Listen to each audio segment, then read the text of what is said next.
The international break is here, and it is 4 wins out of 5 for Ipswich Town, and that barely even scratches the surface on the latest one against Cardiff. Welcome to the Blue Monday podcast.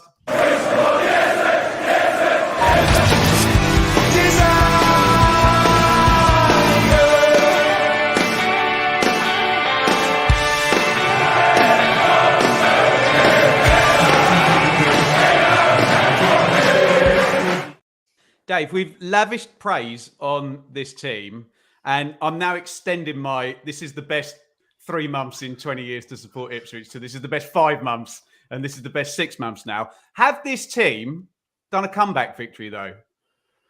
Not to this extent. I can't recall, really. Well, we went hardly ever behind for the last... Well, we weren't, were we, for the final 16 games of last season? So that would be a resounding no. And when it did come out, I forgot about the last time we came back from home.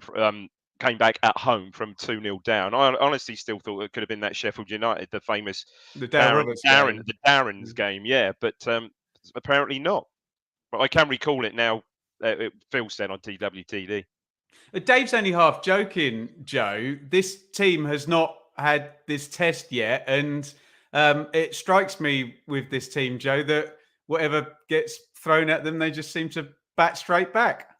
Yeah, and I guess the start of this incredible run we've been on was going 2-0 down at home to Sheffield Wednesday, Nathan Broadhead scoring a cracking goal, and then that was the sort of thing that turned it around. I think it was only the Port Vale game where we went 1-0 down and came back to win that one that we've been behind in, other than maybe Fleetwood. I think we were behind briefly in that game. But no, just an incredible team, aren't they, at the moment? And we've just got to ride this wave while we've got it.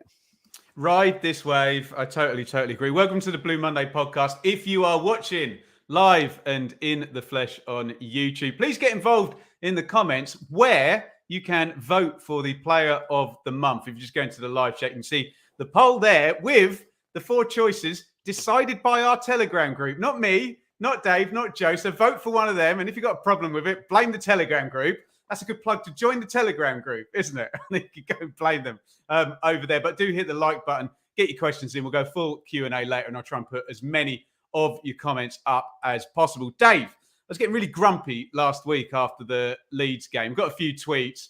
Reality check for Ipswich. Bubble burst. And I don't mind the banter, but that was totally wrong, Dave, because that Leeds front four was not the reality of the entire division. This weekend, Cardiff, okay, if they turn up and win 4-3, then it's a reality check. So do you make me right about that? I think you are right about it. And we feared it would be the only time this season that front four played together. And so, with the transfer window, the coming to the end of the transfer window, and so it would be when Sinister moved on. However, they bought in Somerville yesterday. Anyway, yes, I think the answer to your question is yes. Had Cardiff, had we had another 4-3 yesterday, which at one point it looked like it was going to be worse than that. It certainly would have been reality check. And I think people around me, myself watching the game yesterday when we went 2-0 down, were thinking, this is now, we're now looking at a different level. And to be fair, Cardiff up to that point, I thought it played pretty well, actually, really well. And Joe, I know everything's changed since we started the season and we all sat there and we picked through the fixture list. It was kind of QPR away, and this one, and if we can go through a little bit when we look at the Cardiff team about the sort of soft transfer embargo where no fees can be paid. There's a wage limit. There's a new manager. Mehmet Dalman likes to sack Vincent Tan. Mehmet Dalman likes to sack at least 2 managers a season.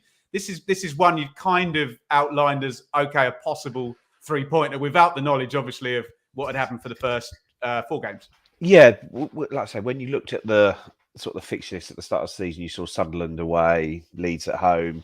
It was one where you thought, well, hopefully we win those QPR and Cardiff games and try and end the month on sort of maybe 8 points. I think people would have been happy with that as a decent start over the first 5 games. And yeah, it's just been a dream, really, hasn't it? The start. And like I say, I think that whilst it's not a reality check, I think there are things we are learning in these games about, and probably, I'm sure we'll come to it, but things like when you lose possession against these teams, they can hurt you, which is not something we've had in League One.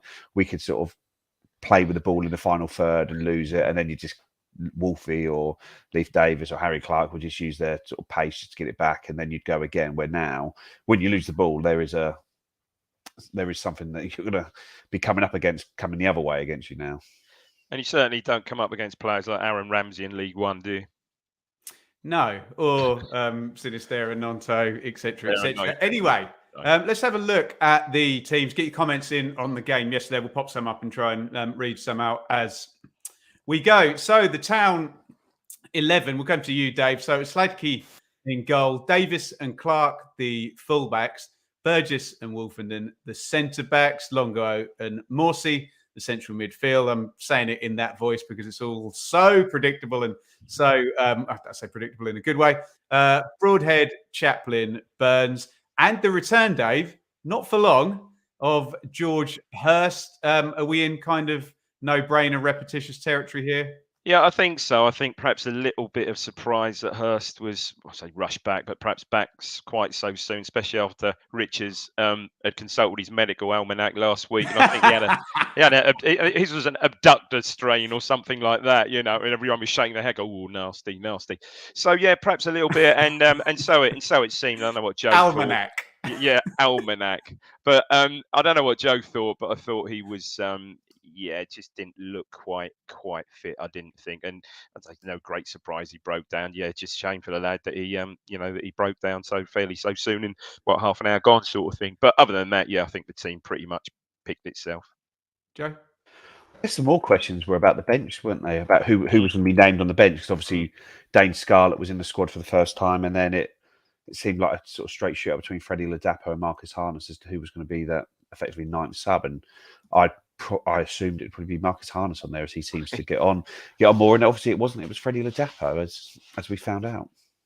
As we did find out, indeed. Let's have a look at this Cardiff team then, cobbled together, as we've suggested, by Errol Ballou on free transfers. But I totally take the point, I forget which one of you made it, that you will, even in a Cardiff team that was in the bottom six last year, you will find quality at this level that was just way above in League One. Runarsson in goal, and G and Collins are the fullbacks. Mark McGuinness, remember him, and Gutas, the centre-backs. Sloppis and Rules, the double pivot. Tanner, and here's some quality. Look, Aaron Ramsey, Carlin Grant, who Joe famously, did you win that bet on him to be top scorer in 1920? I can't remember. I did have some money on him, and I'd also say that in my sort of years of watching the under-18s at Playford Road, he's probably put in the best performance I've seen from a young player, and he scored a couple of goals, one off each foot. And was this for Charlton or something? For Charlton, yeah. I sort of thought, who's this boy? And then you sort of looked, and he was still actually an under-16 when he was playing for the under-18s and had about 30 goals that season. He was an unbelievable prospect, and still is a really good player. Up top, Yaku Maite. I've got two things to say about Yaku Maite, Dave. You can pick. I can either do my story about meeting him or my sliding doors moment theory. I think we want to hear your story about meeting him. So I played at the Botanist in Marlow in Reading, and I went for a nice little Thai meal. I should have just got a free meal at the Botanist. And Yaku Maite was in the booth behind me, and I was going to say he took a photo with me. I took a photo with him and said hello. And yes, the sliding doors moment, I will say anyways, referring to a rather brilliant performance by him. And I know Paul Lambert was rubbish, but I always kind of wonder what might have happened if they'd won the game at Reading when they actually started off quite well. And the 2-2 game, he scored two that day. He was pretty imperious, especially that. He was first good, goal. mate. We'll get into it. We'll get into the bones of it in a minute. But I thought he was good yesterday as well. His general hold-up play was very good. Well, go ahead then, Dave. I've seen a couple of comments in the chat about Cardiff. Did they sit in maybe? And is this the first bus? I think so. Car parked, taxi, bus? No, I wouldn't quite say that, but very compact. I thought very well organised, very compact. We were, if you think back to last week, sort of Burns and Clark were having a fine old time. Absolutely, all right. We were conceding goals at our end, but they were having a fine old time, sort of getting around the back and getting balls in. But no, I thought they were very compact, very well organised. It's a bit of not much of a game early on. Broadhead had quite a good chance. Great ball from Clark, actually. That was a really well worked move. Burns knocked it back to Clark, and Clark whipped it in first time. And Broadhead probably should have scored, actually. But great connection with the head, but straight at the keeper. But yeah, I thought fairly even start. But yeah, they once Cardiff got into their stride, perhaps after the first 10, 15, you sort of thought, okay, yeah, you look at Ramsey, who's having a lovely old time. He had a fairly free roll, and Grant was sort of starting to land on the ball as well. So yeah, they looked a half decent, certainly more than a half decent side. Does that match your perception of it, Joe? And do you want to take us up to the first goal? Yeah, no, it was.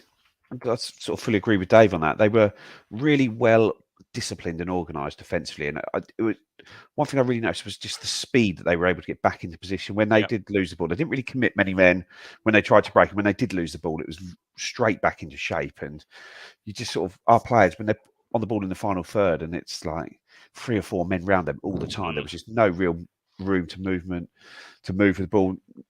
You're sort of trying to make runs, but there was just nowhere to go. It was a real sort of well organised, compact team. And then it was, I'd say, we'd had a couple of good chances before that, hadn't we? Obviously the Broadhead one we spoke about, and then George Hurst going through on goal, Nathan Broadhead with another one of his sumptuous through balls that he seems to pull out every now and again. I'll take almanac and sumptuous, thank you very much. And Hurst, and I think this is when he sort of hurt himself in that sort of moment there, sort of hits it straight at the keeper, doesn't he? And it does nearly go in, but then again, it's sort of one of those ones where Harry Clark sort of left a big chunk of the pitch to look after on his own, isn't he? And Carlin Grant gets the ball out wide, and yeah, he's just doesn't really get close enough to him, and just rolls it across to Ramsey, and that's a brilliant finish, isn't it? It's a the lead up to the goal, there was a ridiculous crossfield ball. Was it from NG? I'm not sure. He pinged it across, one of those little absolute sort of 2 or 3 inches off the deck to Ramsey. So Ramsey's involved straight away, and he just obviously kills it dead, and then sort of slowly makes his way into the box, doesn't he, Joe? And no one really picks him up. But as Joe said, just a class finish. Good from Grant, actually, because Grant could have just whipped that in, couldn't he? But he just sort of laid it, great pace, and Ramsey class, just readjusted his body and side footing it in. Boys, do we want to talk about us being open when we summarise, or do you want to go into it now? Because Joe just mentioned, look, I wasn't at the game. I was off at Birmingham yesterday. But Joe just mentioned Clark having a vast swathe of the pitch. I was at the Leeds game, and that's how 2 of the goals came about. Have either of you got anything to say about how open we are? And there's, reasonably enough, there's a few people questioning that area of the pitch in the comments. Yes, it's an interesting one, but I think the way we set up is we have this sort of asymmetrical formation, don't we? Where sort of on the left, Davis is deeper as the wing back and Burns is higher as a wing back, and whichever formation you play, there is going to be a gap effectively, and where our gap is that gap on the right hand side between sort of behind Burns and across and to the sort of right hand side of Clark. So we'll just have to see how that plays out, but it's obviously a deliberate tactic to leave him sort of getting across one-on-one, and it's hard to know whether his positioning is bad or whether he's doing what he's supposed to do. But I think the problem I'm seeing from him is that the player's getting a lot of space, but he does get across to cover the space, but then when he gets across, he isn't seemingly doing enough to stop a cross or stop a pass. And so I think it's deliberately designed that he is going to be doing a lot of one-on-one defending, because that is where the gap in the formation is. But maybe it's just his sort of fitness isn't quite there. We know he's got this Achilles problem and he's getting there, but he's sort of struggling when he does get there to do anything. But I don't know, there's talk of him needing an operation at some point. Whether he does or not, we don't know. But I don't know if Danassian's back fit and Williams is up to speed. Is that the point where they say to Clark, look, go and get this done? But at the moment, he looks like he's playing for a lot of pain as well. So I think some of the criticism is a bit harsh on him personally. I think you're right. I think you've got to give him a bit of a pass. I don't think he's quite got the athleticism that he had, when he first broke in the team, certainly back end of last season, perhaps till he picked that injury. And do you know what? If he's playing in that position, he is a bit exposed. But what can you do if the ball? If you can't cut out every cross. Oh, if you're overloaded, Dave, yeah. And he was, and to be fair, he was. And if you've got a winger half decent, and I'll go back to Sinisterre put the ball in for Nanto's goal. It was Byron, wasn't it? But if you've got someone, you can only square them up. If they decide to shift the ball in their right foot, they're always going to get a crossing. It's hardly ever possible to cut that out. So. Yeah, it's a tough one, that one. You're right. They do seem to be targeting that, but perhaps that's why, because of how we play, and Burns, perhaps doesn't get that so much protection from Burns, because Burns is playing slightly higher up. That, yeah, it's just you've got to back. The manager obviously backs Clark to deal with that, but as Joe said, if he is carrying the injury, then now if the Nassin is back fit, and now we've got Williams, that maybe is the time for him to have any work done, maybe. Yeah, it's hard. Like, I watched the Arsenal Man United game today, and Arsenal set up in a very similar way, with that sort of three at the back going into a four. Yeah. And even today, there's a ball just played the inside of Ben White. Marcus Rashford gets the ball with loads of space, cuts inside and scores. And it's I guess when you're setting up like this, when you're dominating possession, when you do lose possession, you don't have time to shift to a flat back four, do you? You don't. That was the point I was going to make, Joe, is that, you can point out that particular flaw in the game plan, but you've got to look at it the other way, that we're able to now watch a team that attacks a hell of a lot and gets a lot of men forward, and that might be the consequence. If you're indeed right, Joe, and it is, that's where the space is on the counter attack. We give with one hand and we take it away with the other. I just can't see that he played sort of 65 minutes last weekend, 70 minutes this weekend, that he'd be staying out there if McKenna thought his positioning was wrong. He'd be being told, and if it's as bad as some people think, he'd be getting dragged off and putting someone else on. So I do think it is deliberate, and it's just they are going to have a lot of space there, and we have him in the team because we think what he can offer us going forwards. Bottom line, Ben, it was a really good goal. Really good goal. It's easy. It's easy to. I mean, the ping pass. It was an unbelievably ping pass. Ramsey just kills it first time. Plays in Grant. Grant picks out Rams. It was a really good goal. Sometimes you have to hold your hand up and think, well, very okay. true. Very true. Right. Good chat. Let's move it on. Dave, do you want to take us kind of into half time and then the other side? Yeah, I mean, it's not too much, really. Sort of that there's the big headed chance for Macho, wasn't yeah, there? gosh, yeah. Chaplin has quite a good effort, which was sort of, I think he's just trying to put the ball in a good area. Use a sort of defender as a shield, and the keeper actually makes a good save. That looks, Joe, you'd have seen that better. Looks like that could have been creeping in, couldn't it?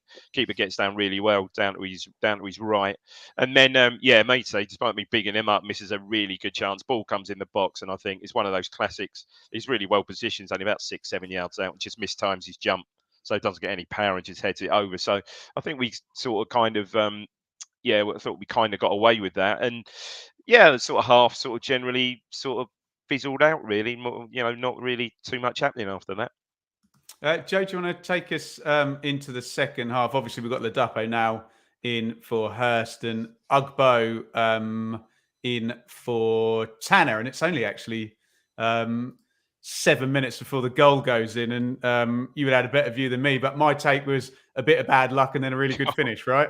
A lot of bad luck, I'd say. The sort of ball bounces about a couple of times. Well, we'll talk about luck on a couple of the next two goals. Yeah, right? and then I think for both teams there was sort of luck with sort of a few of the goals, and it was just just the ball bounces sort of Morsey and Luonga around him. They're doing their jobs, but the ball just deflects about a bit and it lands at Rolls' feet, and it's just a really good finish, isn't it? So sort of it felt like a bit of a killer blow, the way they were defending and the way we'd played in the first half, which we hadn't really moved the ball quickly. We seemed to have come out with a bit more vim and vigor in the performance and a bit more energy, and then you sort of concede that second goal, and you do sort of feel, well, there's no way back in this one, is there, from how we'd played.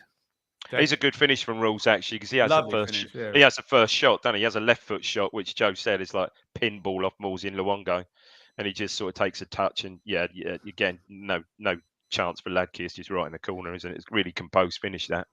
So Dave, in order to get back into this game, we probably need to score within the next 10 minutes.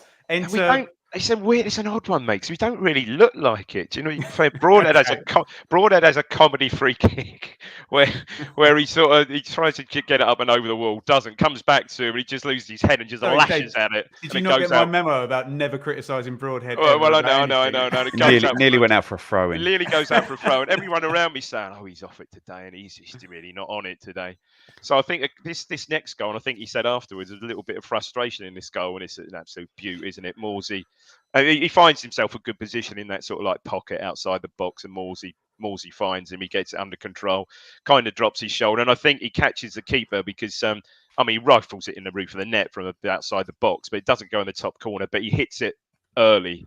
Gets out of his feet, hits it early, and it I got no absolutely issue with the goalkeeping there, Dave. No. Smashes it in. Absolutely smashes it in. And he said afterwards, it looked like a goal that took his frustration out on the ball there. And he said afterwards he did. It was an unbelievably good finish. And really up to that, and Joe would probably say he'd been, put the free kick to one side. He'd been fairly quiet and they played him well, hadn't he? He really hadn't been in the game at all. Yeah, he was Other drifting than the about. header, perhaps he had. Yeah, he was drifting about trying to find more space, wasn't he? And they seem to be following him around, that sort of the not the young, the little midfielder, the guy who was smaller than Connor Chapman. I thought he was a good player. He had a good game. Yeah. And they were sort of following him around and keeping him out of the game. And but like I say, but even when they keep him out of the game, he'd had that header right at the start. He'd put the through ball through to Hurst. And then scored this goal. Like the ball from Morsey into him was a perfect ball, wasn't it? One of those straight balls, sort of that just cut out two lines of players and just perfectly into his feet. But yeah, he still had a hell of a lot to do. It's the pass and the combination of how he receives it, isn't it? If I'm Cardiff there and I'm a coach at Cardiff, I'm saying, honestly, boys, you haven't done a lot wrong there. No, if you'd have been sitting next to me, it would have been a whack. It certainly would have been one of them out of the blue. It really would have been. It had already gone in by the time I had a chance to say whack. Yeah. And then, Joe, the tide is turning. The times they are changing. Panzo and Wintle, which both sound like defensive substitutions. Well, they basically went. They basically went to like a 5-4-1 from this position. At 2-1 or at 2-0? At 2-1, yeah. 2-1. When Panzo and Wintle came on, that was for Rolls, who I thought had a really good game. And I thought Morsey and Luongo, that first half was probably the first time when I've seen them pretty overrun in midfield, really. And they just came in and just went almost like a flat back five at the back and four in front of them. And to try and win the game 2-1, yeah? Yeah, to try and win the game. Sit for like half an hour or 20 minutes, wasn't it? It just seemed an age. And I think that helped give us a boost as well. But like I said, the goal comes from a corner, doesn't it? Where sort of a corner comes in, the defender at the sort of front, or the front man who's there to block it, sort of deflects it towards our goal, and then Ladapo just helps it on. And really, really nice finish, that one. It's this two thing, and they take Mite off, who I said was holding everything up. He really was. When they're getting the ball to him, he was he wasn't causing us a threat in front of goal, but he was holding everything up, and he was their sort of focal point. And very, very defensive. Yeah, I mean, I think he should look back on that with some regret. But the goal, if it was one of these routines where Davis, and again Broadhead's involved with this because Broadhead peels off round the back, so Davis tries. Lee to Evans against short. Bolton, yeah, exactly the same. And the little midfielder just slides in, gets in, pretty good challenge really, and it just falls perfectly. But to be fair, Joe, how alert was Ladapo there? He's really alert and just turns it past the keeper on the near post. It's like I said, a slice of luck followed by a good finish, like for that. Yeah. Although we would have obviously been, if that goal had been against us, we'd have been could have gone anywhere, and it went straight to the forward. So I assume, Joe, once it goes 2-2 and they've changed shape and you've got a home crowd and the momentum of the game is swinging in our favour, I assume all bets were off on where the next goal was going. Am I right? Yeah, well, we just stayed on top from that point of the game. Really, they just didn't they didn't have anything on to offer anything, if that makes sense. So they did have a sort of couple of chances after we'd scored, but because the way they'd set themselves up, they were just a little bit stuck, really. And I know it was good, and like I said, special mention for Freddie Ladapo as well, who has probably had quite a tough week. He scored at Reading, and there was a lot of talk about him on deadline day, wasn't there? And there was a lot of interest in him because I know someone sort of relatively connected to Oxford who said they were in for him, but they were seen as like his third or fourth choice of who he'd go to because there was a lot of interest in him. So there was obviously some potential for him to be available there. On Oxford top? Yeah, they're top, yeah. And I'm doing the maths there. That means some championship clubs are interested in him. No, I mean they were like his third or fourth geography option. And money and stuff, yeah. Or, yeah, whatever it was, yeah. So go on. Sorry. Interesting on that side, and obviously Dane Scarlett has come in effectively to probably go ahead of him in the pecking order, but he seemed to get that little bit of luck he needed on Saturday, where the injury to Hurst is early enough in the game that it's sort of half an hour that it might be seen as too long for Scarlett.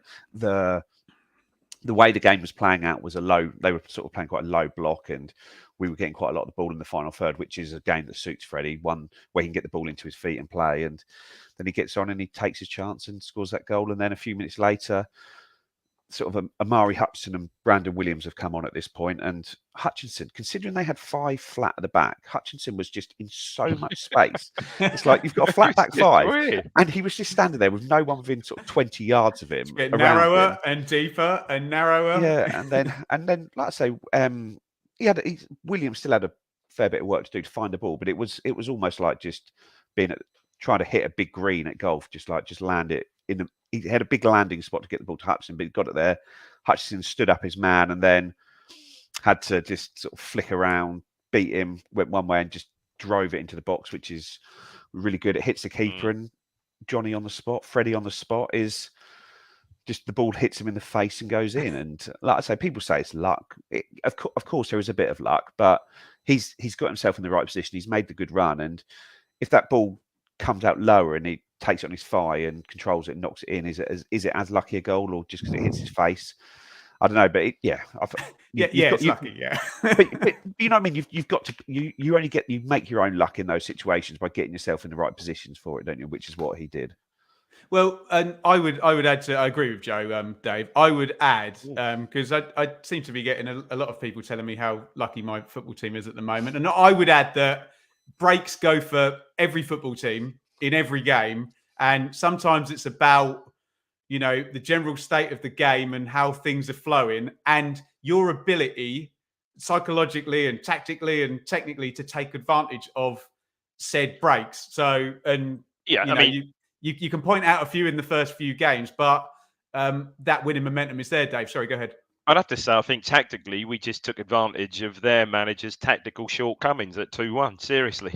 Honestly, it was just what Mite taking him off, really, really, really, really odd choice. And I mean, hats off yesterday to Ladke as well. He made some good saves near the end, didn't he, Joe? I mean, he made some good saves throughout. I thought he was pretty good throughout, didn't you, Ladke? Again, really. Yeah, good. There was one where it opened up where I think Ramsey played the ball right and they had a shot which he saved, and the second save from the header, he makes it's quite a comfortable save in the end, but it's only a comfortable save because he's got up so quickly and got himself set that when the header comes in, he can get across and palm that a long way away from goal. But we didn't say with the offside goal in the first half, what a save he makes from that first one. Yeah. Wowzers! Apparently that was really, really tight. That really, really, really tight. But he played really well. But yeah, other than that, like brief scramble near the end, and again he comes out with a ball. He's brave. He comes out with a ball. I suppose the only sort of worry, I suppose, although going into an initial break, is a possible injury. And Morsey actually comes off immediately on 95 minutes, but he makes an absolute cruncher of a tackle, doesn't he, Joe? But seems to overextend himself, and that'll be interesting. I say, I think Burgess had made a couple of big tackles then. That real big one there, and. Yeah, and it's probably the best time for it to happen now. You've got 2 weeks to recover. I know he's potentially going to Egypt, but whether that affects that or not, I don't know. Yeah. But it sounds like he's been desperate to get back into the Egypt setup, so I don't think he'll be wanting to sit that out like some players would do. But again, he went off and Lee Evans came on, and all 5 subs yesterday. So Freddie Ladapo came on, obviously scored 2 goals, was the hero. Jack Taylor came on for Luongo, and I thought he was really good. He looked really sharp, getting about the pitch well, getting involved, getting on the ball. One switch was lovely that he banged across there. Williams came on and had the pre-assist, defended really well. Hutchinson came on, set up the goal, and also that's probably the first time I've seen him in the playing for us where he's actually. It's almost like he's got more of a handle of what Championship football is like, where he's sort of been fouled and thinks he's going to be fouled, so he's just stopped or has let go of a run. He looked really up for it and sort of really good on the ball and off the ball. So that's a sign to go. And even right at the very end, Lee Evans came on for 3 or 4 minutes, but put in 2-3 really good tackles, won the ball, used the ball okay a couple of times when he got it. And I say it's just good to see every single one of the 5 substitutes effectively contribute. Yeah, I think, and also I saw Hutchinson at both ends as well. Hutchinson made some, got back in his own half, made some really good challenges. Yeah, and for Williams as well. Without wanting to pile in on a young player, that had been an issue in a couple of his sub appearances before. As Joe said, he's learning. Exactly, I think he's learning what's required. Dave, summarise. Yeah, I mean, going into the international break, you're 2-0 down. You think, we don't. This is the last thing we want, And at that point, I think you are happy with a point because they were pretty dominant at that point, I've got to say. But yeah, the Broadhead, as Joe said, very similar to the Sheffield Wednesday game last season, was the game changer really. And yeah, pretty much from that point onwards, gets the 2 goals. Yeah, slice of luck, certainly with one. Yeah, and in the end, really, we see it out pretty comfortably. And as Joe said, great to see the substitutes having such an impact. It was a proper squad performance yesterday.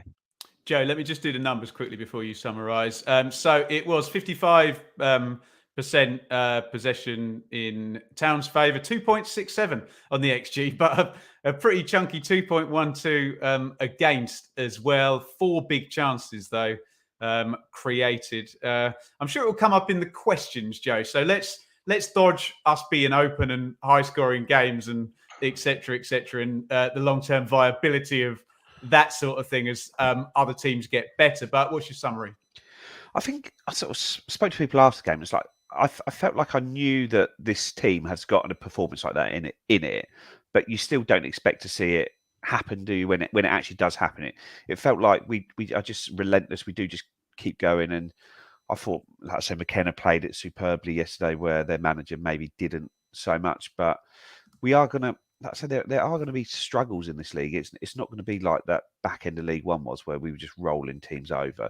These are good teams. These are good players. You got, like I say, Aaron Ramsey, Carlin Grant, Yaku Maito. That is a really good front, or sort of 3 of the front 4 there, isn't it? And it was just so impressive the way we just kept going and sort of won the game. And then we were able to adjust to just sort of see the game out from there, really. We are going to go to the roundup, but what we'll do before that, we'll do the final call on our poll for the Player of the Month. So you're going to get a message from our sponsors, and this is your last chance to vote in the live chat on our Player of the Month poll, and we will reveal the winner in just 30 seconds' time. Get voting, go. Innovation Labs is business hub and co-working space with strategic locations across Suffolk. Our aim is to foster innovation, entrepreneurship, business growth, and the development of an AI centre of excellence in Suffolk. Monthly hot desks are available from just £79. For more info, head to innovationlabsgroup.com or contact info@innovationlabsgroup.com.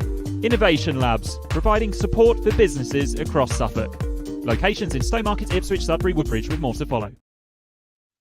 Okay.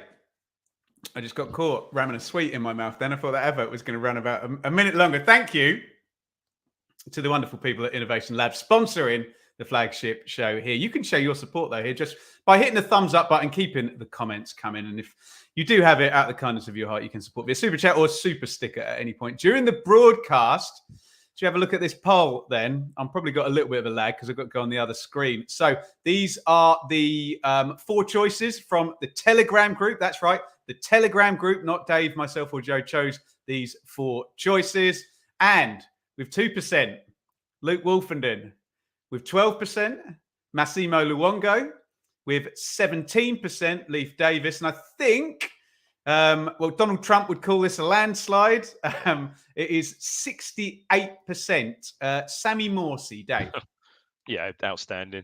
It's just, absolutely outstanding, wasn't he? Pretty much every single game, even, back end of the game last week, second half from last week, first half, 3-1 down. But yeah, looking back, 3-2 down in the end. But looking back, over the month, he was just outstanding in every single game, wasn't he? As he is really, as he was again yesterday, really. Joe's kind of. In fact, yesterday, just quickly, yesterday, as Joe said, you got Rules and Ramsey in there, and that sent him in. Certainly first half, and the little number 23, Stelios, he actually gave the ball away 3 or 4 times. Morsey loses a ball, gives the ball away, and it's what's going on? So Morsey's giving the ball away. So that is the standards he sets, and he's just carried on from last season, hasn't he? Magnificent player. Just key leadership player with credibility at this level, Joe. Yeah, he is just every inch a championship midfielder, isn't he? And he was every inch a championship midfielder when he was in League One last year, and he found it he seemed to find it very easy every week, but he's just carried on those high standards and is just the heartbeat of this team, isn't he? So we just have to hope he avoids some yellow cards so we don't miss him for too many games this season, because we really do miss him when we have him. He's the one. He's the miss. He would be the miss. Yeah, irreplaceable. Well, let's hope that the Saudis don't come in for him before their transfer window shuts on Thursday. Oh, God, is that Thursday, is it? Oh, yeah. I'm sure that would be a blooming circus, won't it? Anyway, speaking of a circus, let's go on and see what went down in the Championship yesterday. And guys, if you want to each sort of pick out a game or a narrative to talk about after I've summarised, then please feel free. Birmingham 1, Millwall 1. I was there. Honestly, I'd have preferred to have been at Ipswich. Now I know what happened. Sunderland 5, Southampton 0. We'll move on from that. Swansea 1, Bristol City 2, Coventry 3, Watford 3, Leeds 0, Sheffield Wednesday 0. And, we were talking about your approach and your parking the bus, etc., etc. So, read into that what you will. Leicester 0, Hull 1. So, I can't believe I'm saying this. Our rivals, the parachute teams, both lost yesterday, or none of them won if you include Leeds as well. Middlesbrough 0, QPR 2. Middlesbrough stinking the place here.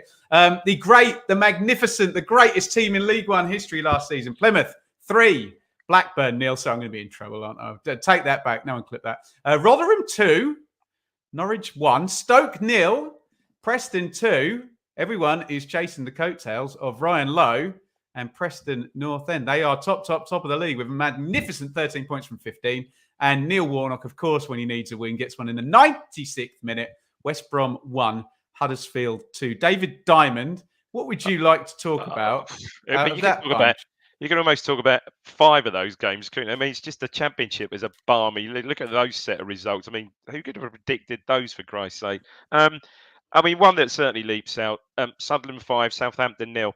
Not sure I'm totally convinced by Russ Martin's possession-based football. They had 68% of the ball, and 68%. Something's not quite right there. I mean, they looked awful at the back. Some of that. Norwich, very, very surprised. I honestly expected them to go with the form they're meant to go to Norwich, to go to Rotherham. Sargent, didn't they? Roll them well. Yeah, there you go. Roll them over. But as Joe, let Joe. There were some absolutely incredible results yesterday. Yeah, and like I say, none more so than that Sunderland-Southampton game, and especially with the sort of narrative effectively around Ross Stewart signing for them for £8 million when he's got a year left of his contract. He hasn't played since January and it isn't going to play for another month or so. Unbelievable deal. And yeah, and there was also talk they were in for Patrick Roberts as well. They were trying to unsettle him towards the window. I don't know. I wonder how Southampton fans are trusting the process there. But yeah, probably the big one for me is Middlesbrough again. Sort of. Can you just put that on the screen from HCH? Andre Dezelle. Oh, how'd you see it? Absolute shit pinger yesterday, didn't he? Right, that was, yeah. And Colback, go on. Jack Colback with the second goal, but what a strike now. Joe, sorry, go on. But yeah, if Middlesbrough, they finished the season badly last year because at one point they looked like they were going to pip Sheffield United to second, didn't they? And then the last 3 or 4 games, they didn't win any of them. Then they didn't win either of the 2 playoff games. They just stopped scoring. And then this season, 5 games, they've got 1 point this season. And like I say, that the football they were playing was just this unbelievable goal-heavy football. And there was all this McKenna, Carrick talk. But Carrick's got to be, I don't know, I hope that they do stick with him to see it out, because I think he'll come out of it a better manager the other side. But they are in sort of big trouble with regards to the fact that they were expecting, well, I think most people were expecting them to be in the top 6, probably quite comfortably. A lot of people would have them down for the title, and they are nowhere. Wonderful stuff. Get your questions in. We'll go to Q&A right now. We'll say a big thank you to our good friend David Bergin in the chat there. €5 on the super sticker. Thank you so much. Before we go to the questions, get your questions in and we'll fire through as many of them. I'll tell the boys to answer them quickly, but they'll still give me like 3-minute answers for each one. We'll probably only get through about 3 of them. But before we do that, here is the league table with really just an absolutely fantastic start. 12 points out of 15. For those of you who like to track these sort of things, 2 points per game and 92 points will pretty much always get you in the top 2 and automatically promoted. And you're looking at above 1.5. So 1.5 lands at 69. So if you go above 1.5 and you hit that 70-point mark, maybe a little bit higher, you're kind of looking at the playoffs. And we have, can anyone do the maths on that? It's like 2 point, who could do that quickly? What's 12 divided by 5 in the chat? Somebody? 2.4. 2.4. 2.4 children, Joe. Great show that was. Looking all very, very nicely. So we're going to the first question from Moby. Does 12 points flatter us? Can I go first before I go to you, Dave?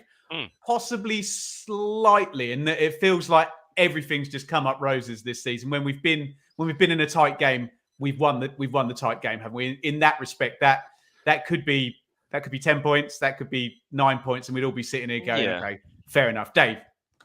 Yeah, I can see why he says that. A little bit of, there was a little bit of a good fortune yesterday. The old adage is that you make your own luck. But I think, in the other games, I suppose, if you look back again, the QPR game, Armstrong's ridiculous double post hit.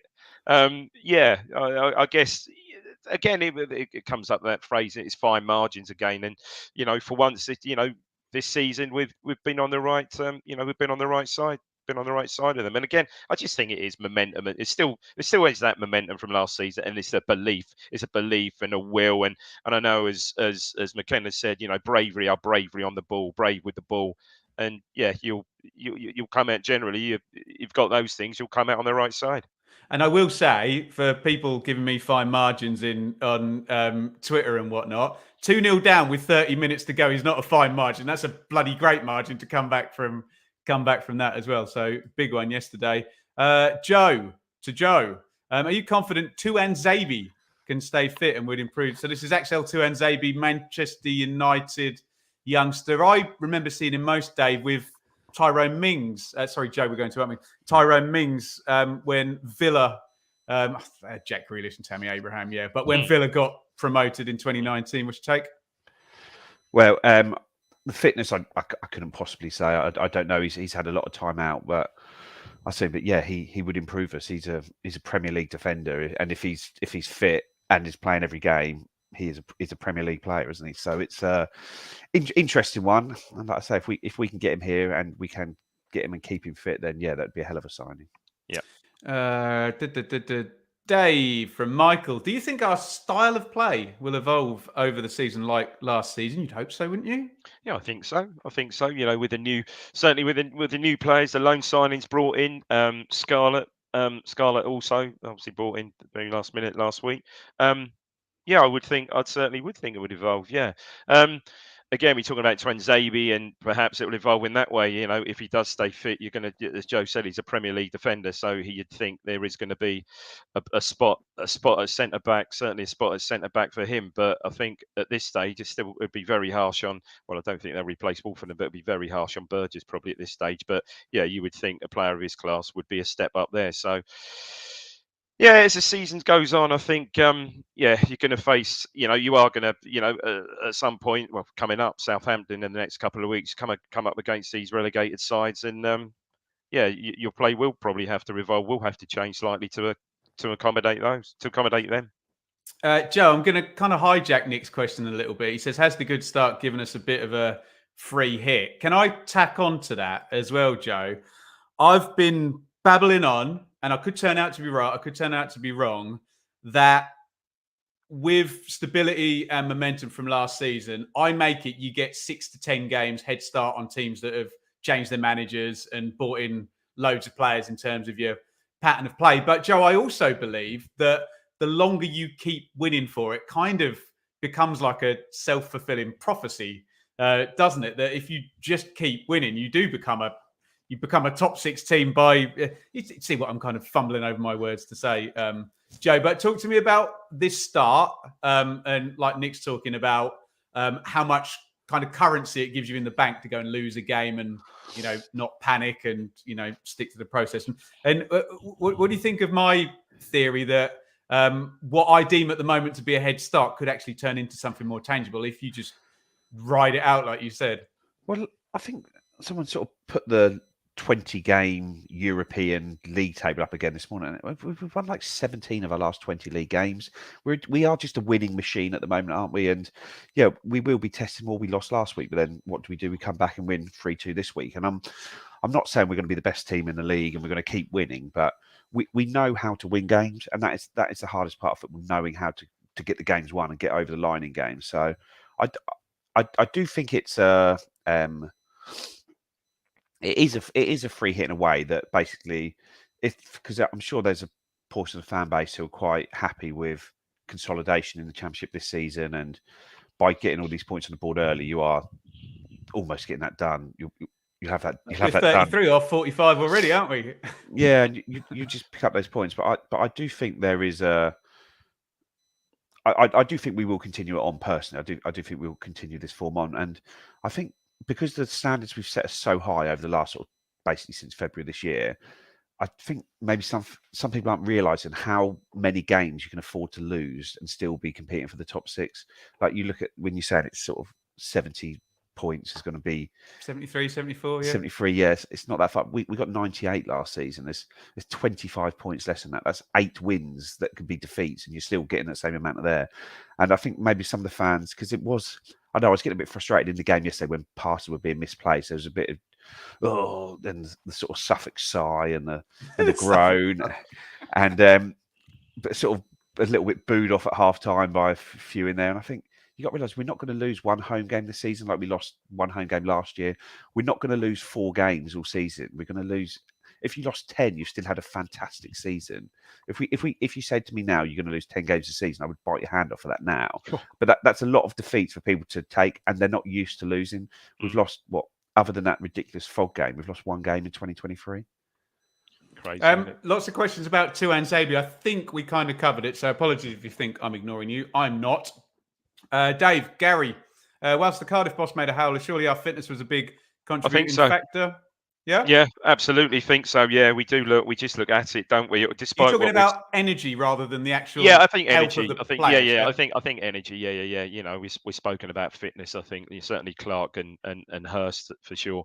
But yeah, just I think our energy levels and and not just that energy levels, but the quality you're bringing off the bench now, as Joe already referred to. Every single bench player had an impact yesterday, all chomping at the bit to make an impact to try and get in the team. But it's we're in a nice place at the moment, aren't we? Can I take this one, guys? Because I've seen a lot of championship stuff. Jason, do you think teams will just put out the low block to compete against McKenna football? I think that the teams that are going to play a low block are going to play a low block anyway. They're not. I don't think you're going to get too many teams that are literally going to go, "Oh, we're going to the mighty Ipswich, so we must batten down their hatches." And that you'll probably find they're doing that in the majority of their games, if that's where they've kind of got to. And I think the good news is that when I see a team like Hull, they kind of keep the ball. That'll be a nice game. You get the odd what I would call a stiff team, like maybe like Preston or Millwall, maybe, where they're not gonna sit back and like Lincoln did last season or whatever, but they're going to be stiff and they're going to be defensive. But it does bode well the fact that you're going to have a good game against Southampton, Leicester, Leeds. Obviously, I'm naming the parachute teams. Maybe Norwich are a bit more counter-attacky, aren't they? But I think that bodes well, Dave, doesn't it? I think it does. I mean, if you look at the game yesterday, I think we, in the chat, there's the reference to them being, playing a low block, and I think they did, but they were sure good with the ball. Really, first half, really good with the ball. And I've said, every single game I've seen this season has been a cracking game. Last week, but what an entertainment! You're on the wrong end of a 4-3 defeat, but what brilliant game. And it was the same yesterday. Brilliant entertainment, Cardiff are 19th, and as Joe said, they were a nice footballing team. They were a nice side. All right, you've got players like Ramsey, which helps, obviously. But they were certainly first half. They were really easy on the eye, really good. And that's not been the case for about 3 years as well. Well, probably not. But also, Ramsey though. So in the Telegram group, Dan, there's an Opta analyst site which shows you, and there's a chart on there which shows your sort of speed in transition and your possession stats. And we were a big outlier in this in League One now. And when he sort of showed the Championship group this year, we're sort of in the middle of a number of teams. And he said, actually, when you look at it, though, the numbers we're doing this year are very similar to the numbers we did last year. It's just the division is so different that every team in this league can play. They're all good footballers in this league. It's not like League One where some of the teams you play, and because the budgets that you've got players in League One starting regularly on sort of £1,500 a week sort of thing, where in a Championship that is 10 times that. Most Have you heard Paul Simpson's interview about this week, the Carlisle manager, about what the top end League One guys are now paying as well? No, I've not heard that.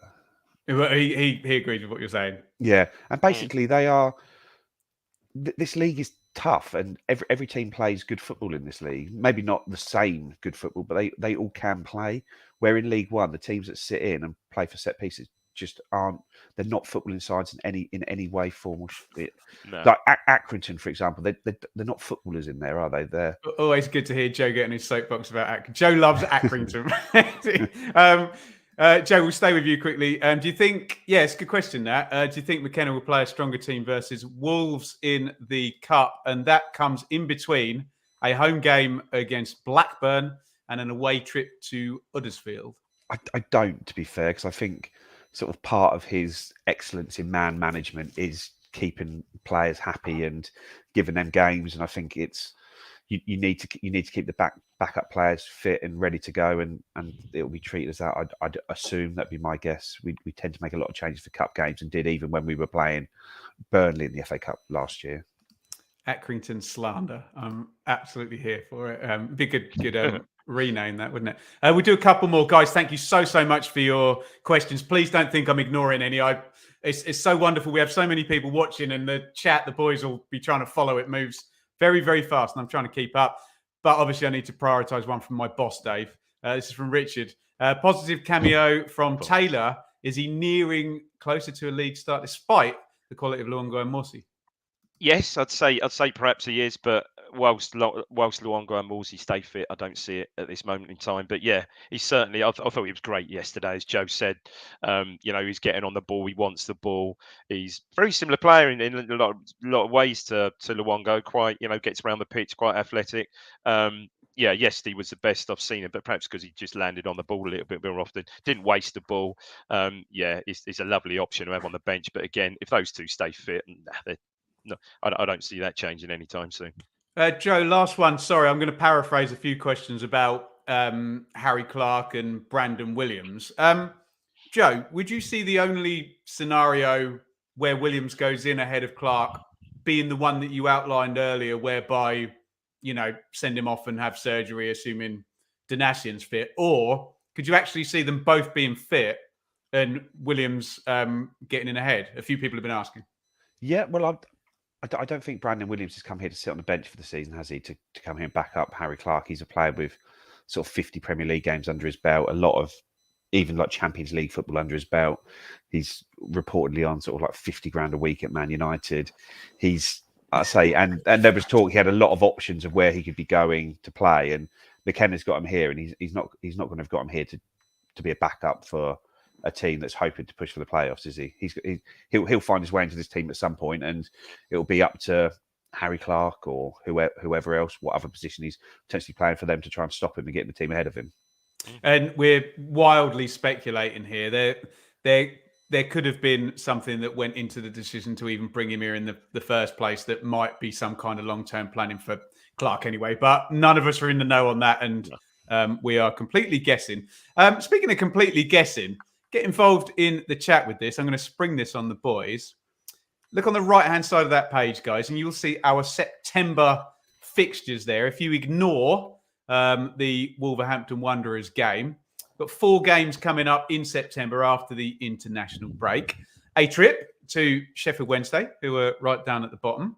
A bit of a daunting away trip just a few days later to Southampton, which is going to be our second Year 1 parachute team we've faced. A home game there, the only one of the next 4 in terms of the league games, against Blackburn, who were taken to school a bit by Plymouth at the weekend. I know we must bask in the reverence and the brilliance that is Plymouth at home. And then a trip to Neil Warnock's Huddersfield. There you go. Neil's preempting me down there. I know we've got 2.4 points per game. That may not continue through this month. But Dave, do you want to pull apart those 4 games? Let us know your thoughts in the chat. Maybe give us a points total if you want. Yeah, I mean, I'd say, well, Sheffield Wednesday away, you've got to fancy us there. They're just having an absolute shocker, aren't they? Southampton away, look, despite the result yesterday, that's going to be tough. Blackburn at home, yep, got turned over royally yesterday, as you said, by Plymouth. Huddersfield away, I'll take 10 points. What are you doing? So, I'll take 10. Wait a minute, Dave. Wait a minute. David Diamond has us on 9 games. I'll take 10. At 22 points, everybody. Mate, I'm sure I'd take 10 points now. I mean, look at those fixtures. So Sheffield Wednesday away, you'd fancy us. You'd fancy us there, wouldn't you? You know, certainly. Blackburn at home. You would just Blackburn. Can I say under John Dale Thomas, and I followed this all last year, are weird, and we could beat them 4-0, and they could turn up and turn us over 3-0. Okay. No one would. They are weird. But yeah, you kind of think the way things are going, but Huddersfield away again. It's a Warnock side, but again, Huddersfield away. I mean, I don't see any. That doesn't at this moment in time strike me with any trepidation, really. Dave, it's just penalty boxes. That Huddersfield are going to create 3 really good chances in the game, despite us probably having 60 to 65% of the ball, and it's just dealing with Warnock, isn't it? Joe, what's your take, fella? We'll have a look in the comments as well. You sort of look at where we are in the league at the moment. You think, well, actually, we could very likely still be on 2 points per game at the end of that month, couldn't we? It's only 2 wins out of 4. Takes us to the 18, keeps us at 18. But no, I think we're going to be confident for all of those, getting results in all those games. So we set up each game to try and win the game, and I say hopefully we keep playing like we do. But I'd say if someone says you're going to win 3 of those 4 games, I don't think anyone would be surprised come the end of the month that we do it, wouldn't they? But it's and I think our season, when you look on paper, I know football's not played on paper, but December is when our season really cranks into life with regards to the real tougher games and a real run of tough games. So if we do have any ambitions of competing in the top 6, we are going to need to make hay this month here now, September, to keep us pushing up there, because we are, so you're definitely going to drop points across sort of December. We're talking about that evolution, possibly, Dave. Are you expecting to see anything evolve or be slightly different now as we go between these next 2 international breaks? I'm thinking about that right back area where the Clark needs potentially work. There's Christian Walton, and we don't know how that's gonna play out. There's Amari Hutchison, and that was good. There's Taylor. There's Scarlett. Sorry, I'm throwing a lot at you. Ben, you spoke about involvement. We spoke about it a few minutes ago, didn't you? I mean, it's just great to have these potential options, isn't it? Absolutely superb. Just going back to the point, I'm a bit disappointed Joe didn't say 12, to be fair, because that's usually Joe's that's what he means. He meant that's what he feels, and I can feel it. But yeah, you would think so, and to go back to Richard's point, he said, is Taylor likely now to get a chance if Luongo and Morsey stays fit? So, the competition for places now looks pretty healthy, doesn't it? Which is the main thing, taking you into the 46 game slog, and points on the board, as you quite rightly said. If we can, Joe, all joking apart, if we can still be on a 2 points a game coming out of this month, then man, that's just been an unbelievable start, hasn't it? And Joe, we start to get the bad end of the 3-game weeks now, don't we? Because if you look at those fixtures, if you throw in the Wolves one, I know it's at home and you can maybe give some people a rest, but that is essentially Saturday, Saturday for those. That's going to change things as well, that extra grind, although the muscle memory is obviously very good, as you've just pointed out with your 20-game form stats. Yeah, and I'm not too worried about the schedule at the moment, because I think that McKenna, he did rotate a lot through the start of the season, but I think he realised towards the end of the season, it's almost like you just pick your best 11 and just run with it. And if you needed to make one change, you do that, as opposed to sort of try and overthink it, make 2 or 3 or 4 changes, change all the front players to try and target more winnable games. You don't have that in this league. You don't have a game where you're playing Forest Green, so you think, actually, I can rest a couple of players because we're still going to have enough quality in the squad to beat them. That isn't the case in the Championship for any team. So you need to just pick your best team and ride with it, and ensure that you go from there. But yeah, I think it's very interesting to see where the team will be at that stage. Will Brandon Williams be in the team by then? Will Dane Scarlett be getting more minutes by then? Will Murray Hutchinson be starting games by then? Because they all are players you expect to progress over the next few weeks, and they've all been signed to play effectively, haven't they? Right, unbelievable scenes. Thank you, everybody in the chat today and watching live. Absolutely brilliant numbers. Quickly, ITFC women today won 7-1 against Plymouth. Plymouth don't lose 7-1 at anything, do they? Plymouth apparently have now lost by 2 league games running. Sorry, I'm really in on Plymouth today, aren't I? We love you, Plymouth. Player of the match was winger Sophie Pesca, as she tormented the left-hand side, scoring a brace, as did new signing Lena Gunning-Williams and Natasha Thomas. Evie Williams rounded off the scoring. So great win for the girls today. Blue Monday Live, we're ironing it out. At the moment, Blue Monday Live is against Preston, which would be first against second as things are standing. So keep an eye out on that and over on bluemonday.itfc.co.uk for any plans. What is NOK? What currency is that? Norwegian kroner? I think that's Norwegian kroner. How much is 100 Norwegian kroner? I think that's about 10 grand. Right, me and Dave, we're off down to Soho with Carboss's 10 grand donation there. Thank you. I don't think it is. I don't think thank you so much. Oh, mate, it's funny. Ben, can I just say something? It was really great yesterday. Mark Wall, who I've seen, Mark's been in the chat this evening.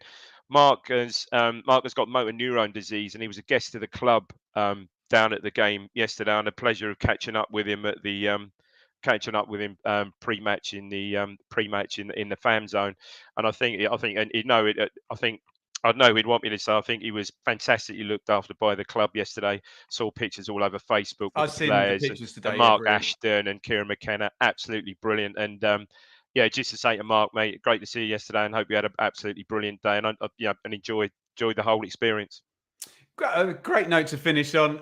It's been a great first 5 games. And I think on that note, we'll dedicate this show to Mark and we'll send him all our love. Thank you, everybody, for listening and watching to the Blue Monday podcast.